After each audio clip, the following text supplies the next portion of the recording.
Good day guys! Sa bidyong ito, mag-forgot password tayo sa Facebook. Simulan na natin. I-tap o i-open natin ang Facebook app sa ating phone. Sa login screen, i-tap natin ang forgot password link.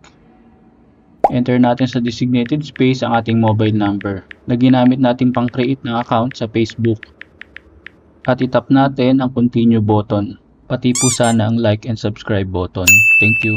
Dito naman, i-tap natin ang try another way button.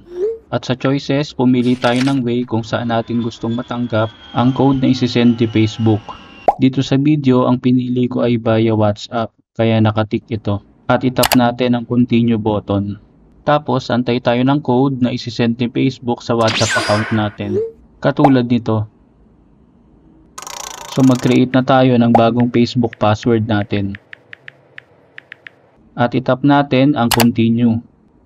Ayan na, nakalagin na tayo ulit sa ating Facebook account. Salamat po sa panonood itong video.